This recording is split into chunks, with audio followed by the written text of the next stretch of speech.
ನಮಸ್ಕಾರ. ಇವತ್ತು ನಾವು ಶ್ರೀ ಸೂಕ್ತಂ ಮಂತ್ರದ ಬಗ್ಗೆ ಸ್ವಲ್ಪ ಆಳವಾಗಿ ಮಾತಾಡೋಣ ಅಂತ ಇದ್ದೀವಿ.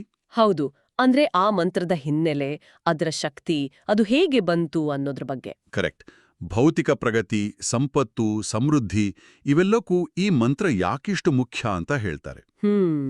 ನಮ್ಮ ಇವತ್ತಿನ ಚರ್ಚೆಗೆ ಆಧಾರ ಅಂದ್ರೆ ಪಾರಖ್ ಓಂ ಭಟ್ ಅವರ ಮಾಹಿತಿ ಮತ್ತೆ ಓಂ ಸ್ವಾಮಿಯವರ the legend of the goddess ಪುಸ್ತಕದಲ್ಲಿರೋ ವಿಷಯಗಳು. ಹೌದು, ಈ 2 ಮೂಲಗಳನ್ನ ಇಟ್ಕೊಂಡು ಮಾತಾಡೋಣ. ನಮ್ಮ ಗುರಿ ಏನಪ್ಪಾ ಅಂದ್ರೆ ಸಮುದ್ರ ಮಂಥನದ ಕಥೆಯನ್ನ ಸ್ವಲ್ಪ ಬೇರೆ ಆಯಾಮದಲ್ಲಿ ನೋಡೋದು, ಮಹಾಲಕ್ಷ್ಮಿ ಬರೋದಕ್ಕೂ ಶ್ರೀ ಸೂಕ್ತಂ ಹುಟ್ಟೋದಕ್ಕೂ ಇರೋ ಸಂಬಂಧ ಏನು ಅಂತ ಅರ್ಥ ಮಾಡ್ಕೊಳ್ಳೋದು. ಸರಿ. ಹಾಗಾದ್ರೆ ಮೊದಲನೇ ಪ್ರಶ್ನೆನೇ ಇದು.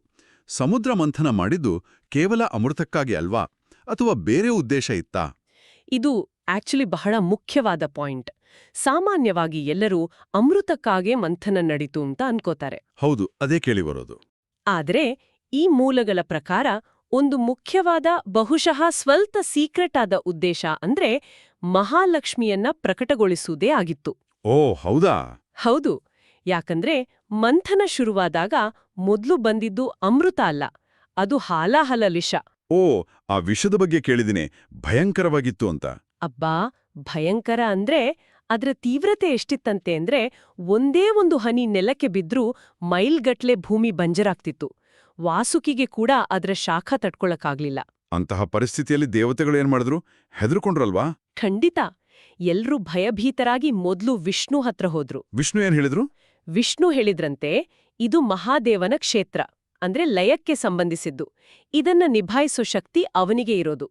ನೋಡಿ, ಜಗದ ಒಳಿತಿಗಾಗಿ ಅವನು ಮನಸ್ಸು ಮಾಡಿದ್ರೆ ವಿಷ ಕುಡಿಲಿ, ಆದ್ರೆ ನಾನು ಫೋರ್ಸ್ ಮಾಡಲ್ಲ ಅಂತ.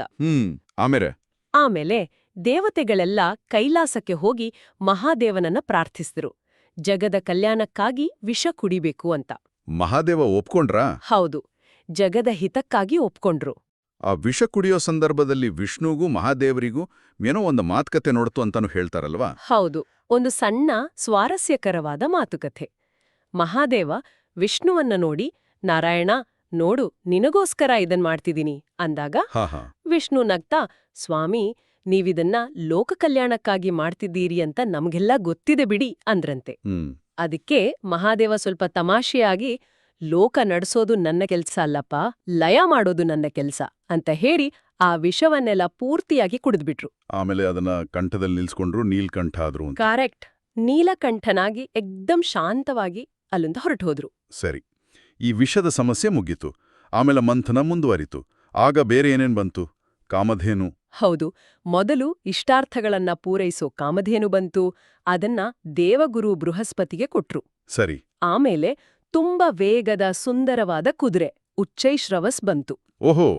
ಅದನ್ನ ವಿಷ್ಣು ಹೇಳಿದ್ರಂತೆ, ಸದ್ಯಕ್ಕೆ ಅಸುರ ರಾಜ ಬಲಿಗೆ ಕೊಡಿ ಅಂತ. ಯಾಕೆ ಬಲಿಗೆ? ಯಾಕೆ? ಬಹುಶಃ ಆಮೇಲೆ ವಾಮನ ಅವತಾರದಲ್ಲಿ ಅದನ್ನ ವಾಪಸ್ ಪಡೆಯೋ ಯೋಜನೆ ಇತ್ತೇನೋ, ಗೊತ್ತಿಲ್ಲ. ಇಂಟ್ರೆಸ್ಟಿಂಗ್. ಹಂಗೆ ಒಂದೊಂದೇ ವಸ್ತು ಬರ್ತಾ ಇತ್ತು. ಈ ಎಲ್ಲದರ ನಂತರ ಕೊನೆಗೆ ಆ ದಿವ್ಯ ಶಕ್ತಿ ಮಹಾಲಕ್ಷ್ಮಿ ಬಂದ್ಲು ಅಲ್ವಾ?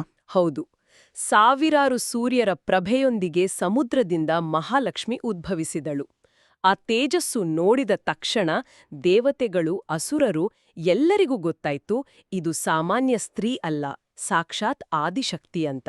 ವಾವ್. ಆಕೆ ನೇರವಾಗಿ ವಿಷ್ಣುವನ್ನ ನೋಡಿ ತನ್ನ ಪತಿಯಾಗಿ ಸ್ವೀಕರಿಸಿದಳು. ತಕ್ಷಣ ಎಲ್ಲರೂ ಲಕ್ಷ್ಮೀ ನಾರಾಯಣಕಿ ಜೈ ಅಂತ ಘೋಷಣೆ ಹಾಕಿದ್ರು. ಗಂಧರ್ವರು ಹಾಡಿದ್ರು, ಅಪ್ಸರೆಯರು ನರ್ತಿಸಿದ್ರು. ಅವರ ವಿವಾಹ ಬಹಳ ವಿಜೃಂಭಣೆಯಿಂದ ಆಯಿತು. ಓಕೆ, ಲಕ್ಷ್ಮೀನಾರಾಯಣರ ಮಿಲನ ಆಯಿತು. ಈಗ ಶ್ರೀ ಸೂಕ್ತಂಗೆ ಬರೋಣ. ಇದರ ಉಗಮಕ್ಕೂ ಇದಕ್ಕೂ ಏನ್ ಸಂಬಂಧ? ನೇರವಾದ ಸಂಬಂಧ ಇದೆ. ಲಕ್ಷ್ಮೀನಾರಾಯಣರಿಗೆ ಮಾನವ ರೂಪದಲ್ಲಿ ಮೊದಲ ಮಕ್ಕಳಾಗಿ ಕರ್ದಮ ಮತ್ತು ಚಿಕ್ಲಿತ್ ಅಂತ ಇಬ್ರು ಋಷಿಗರು ಹುಟ್ಟಿದ್ರು. ಕರ್ದಮ ಮತ್ತು ಚಿಕ್ಲಿತ್. ಸರಿ. ಒಂದು ದಿನ ಚಿಕ್ಲಿತ್ ಋಷಿ ಏನೋ ಒಂದು ಆನಂದದ ಸ್ಥಿತಿಯಲ್ಲಿದ್ದಾಗ ಅವರ ಬಾಯಿಂದ ಸಹಜವಾಗಿ ಶ್ರೀ ಸೂಕ್ತಂನ ಮೊದಲ ಮಂತ್ರ ಬಂತು. ಓಂ ಹಿರಣ್ಯವರ್ಣಾಂ ಹರಿಣಿಂ ಸುವರ್ಣ ರಜತ ಸ್ರಜಾಂ ಅಂತ. ಓ, ಹಾಗೆ ತಾನಾಗಿಯೇ ಬಂತ? ಹೌದು, ತಾನಾಗಿಯೇ ಬಂತು. ಅದನ್ನ ಕೇಳಿದಾಗ ಎಲ್ಲರಿಗೂ ಗೊತ್ತಾಯ್ತು, ಇದು ಬರೀ ಪದ್ಯ ಅಲ್ಲ, ಇದು ದೈವಿಕವಾದದ್ದು, ವಿಶ್ವದ ಒಳಿತಿಗಾಗಿ ಬಂದಿರೋದು, ಲಕ್ಷ್ಮಿಯ ಆಶೀರ್ವಾದದಿಂದ ಬಂದಿರೋದು ಅಂತ. ಅಂದ್ರೆ ಚಿಕ್ಲಿತ್ ಋಷಿಯಿಂದ ಶುರುವಾಗಿದ್ದು ಒಟ್ಟು ಎಷ್ಟು ಮಂತ್ರಗಳು ಬಂದವು? ಒಟ್ಟು 16 ಮಂತ್ರಗಳು ಅವರಿಂದ ಪ್ರಕಟ ಆದ್ವು. ಆಮೇಲೆ ಆ ಮಂತ್ರಗಳನ್ನ ಜಾಗೃತಗೊಳಿಸೋ ಜವಾಬ್ದಾರಿಯನ್ನ ಬೇರೆ ಬೇರೆ ಋಷಿಗಳಿಗೆ ವಹಿಸ್ಲಾಯ್ತು ಅಂತ ಹೇಳ್ತಾರೆ. ಜಾಗೃತಗೊಳಿಸೋದು ಅಂದ್ರೆ ಅದರ ಅರ್ಥ ಏನು? ಅಂದ್ರೆ ಆ ಮಂತ್ರಗಳಲ್ಲಿ ಅಡಗಿರುವ ಪೂರ್ಣವಾದ ದೈವಿಕ ಶಕ್ತಿಯನ್ನ ಆಕ್ಟಿವೇಟ್ ಮಾಡೋದು ಅಥವಾ ಪ್ರಕಟಪಡಿಸೋದು. ಇದೊಂದು ವಿಶೇಷವಾದ ಆಧ್ಯಾತ್ಮಿಕ ಪ್ರಕ್ರಿಯೆ. ಕೆಲವು ಮಂತ್ರಗಳನ್ನ ಸ್ವತಃ ವಿಷ್ಣುವೇ ಜಾಗೃತಗೊಳಿಸಿದ್ರು ಅಂತನೂ ಉಲ್ಲೇಖ ಇದೆ. ಇದರ ಬಗ್ಗೆ ಹೆಚ್ಚಿನ ವಿವರಗಳು ಓಂ ಸ್ವಾಮಿ ಅವರ ಪುಸ್ತಕದಲ್ಲಿ ಸಿಗುತ್ತಾ? ಹೌದು. ಓಂ ಸ್ವಾಮಿಯವರು ತಮ್ಮ the legend of the goddess ಪುಸ್ತಕದಲ್ಲಿ ಇದರ ಸಾಧನಾ ವಿಧಾನ, ಆ ಜಾಗೃತಗೊಳಿಸೋ ಪ್ರಕ್ರಿಯೆ ಬಗ್ಗೆ ಸ್ವಲ್ಪ ವಿವರಿಸಿದ್ದಾರೆ. ಮತ್ತೆ ಓಂ ಸ್ವಾಮಿ ಅವರು ತುಂಬಾ ಸ್ಪಷ್ಟವಾಗಿ ಹೇಳ್ತಾರಲ್ವಾ, ಭೌತಿಕ ಅಭಿವೃದ್ಧಿ, ಸಂಪತ್ತು, ಸಮೃದ್ಧಿ ಇದಕ್ಕೆಲ್ಲ ಒಂದು ಅತ್ಯುನ್ನತ ಮಂತ್ರ ಹೇಳಿ ಅಂದ್ರೆ ನಾನು ಯಾವುದೇ ಅನುಮಾನ ಇಲ್ಲದೆ ಶ್ರೀಸೂಕ್ತಂ ಹೇಳ್ತೀನಿ ಅಂತ. ಕರೆಕ್ಟ್. ಅವರಿಗೆ ಅಷ್ಟು ನಂಬಿಕೆ ಇದೆ ಅದರ ಶಕ್ತಿಯ ಮೇಲೆ. ಹಾಗಾದ್ರೆ ಒಟ್ಟಾರೆಯಾಗಿ ನೋಡೋದಾದ್ರೆ ಈ ಮೂಲಗಳ ಪ್ರಕಾರ ಶ್ರೀಸೂಕ್ತಂ ಅನ್ನೋದು ಬರೀ ಮಂತ್ರಗಳ ಸಂಗ್ರಹ ಅಲ್ಲ.